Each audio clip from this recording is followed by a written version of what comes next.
বারবার প্রকল্পের ঘোষণা করে রাজ্যের মানুষকে ঠকানোর রাজনীতি করা, কারণ রাজ্যে তো কাজ নেই, তাই বাইরে যেতে হচ্ছে এখানকার পরিযায়ী শ্রমিকদেরকে। এবং তারপরেও দেখতে পাচ্ছেন তো রাজ্যে কাজের কি অবস্থা। চাকরি প্রার্থীরা রাস্তায় বসে বিক্ষোভ করছেন, আন্দোলন করছেন এবং সেখানে তাদেরকে মার খেতে হচ্ছে পুলিশের। চাকরি নেই তাদের কপালে। গতকালই আমরা দেখলাম যে কিভাবে টেট উত্তীর্ণদের পর্ষদ অভিযানকে কেন্দ্র করে কিভাবে উত্তপ্ত হয়ে উঠেছিল করুণাময় চত্বর। তারা রাস্তায় বসে বিক্ষোভ করলেন আর তাদেরকে সেখান থেকে টেনে হিচড়ে বাসে তুললেন পুলিশ আধিকারিকরা। দেখুন সেই ছবি আরো একবার।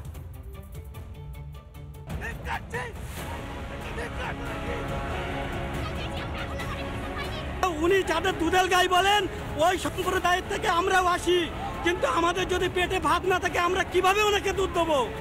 নিয়োগের দাবিতে ফের উত্তাল রাজপথ। চাকরি চেয়ে জুটল পুলিশের ঘাড় ধাক্কা।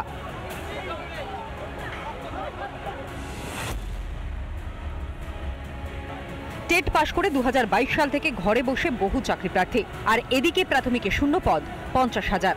সেই জন্য শূন্য পদে অবিলম্বে নিয়োগের দাবিতেই এদিন পর্ষদ অভিযানের ডাক দিয়েছিলেন TET উত্তীর্ণরা।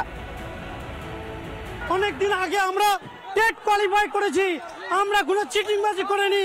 We are not set সাজা। কিন্তু করুণাময়ী থেকে অভিযান শুরুর আগেই ধরপাকড় শুরু করে পুলিশ। 3 বছর হয়ে গেছে নিয়োগ দেয়নি, 3 বছর হয়ে গেছে নিয়োগ দেয়নি। শুরু হয়ে যায় ব্যাপক ধস্তাধস্তি। টেনে হিঁচড়ে চ্যাংদোলা করে বাসে, প্রিজন ভ্যানে তোলা হয় আন্দোলনকারীদের। আমাদের এতদিন পর্যন্ত ইন্টারভিউ নোটিশ হয়নি, 8 বছর বসে আমরা।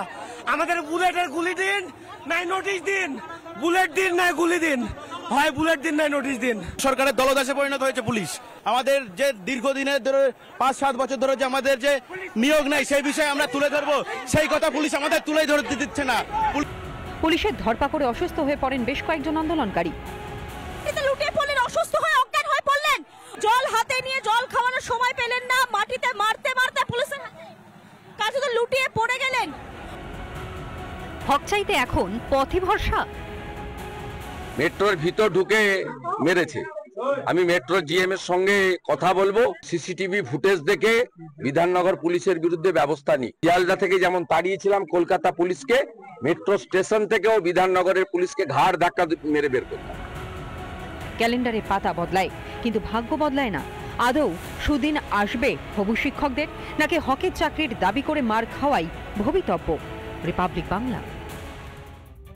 নানা ধরনের কন্টেন্ট দেখার জন্য লাইক করুন, শেয়ার করুন আমাদের ফেসবুক পেজ, সাবস্ক্রাইব করুন আমাদের ইউটিউব চ্যানেল।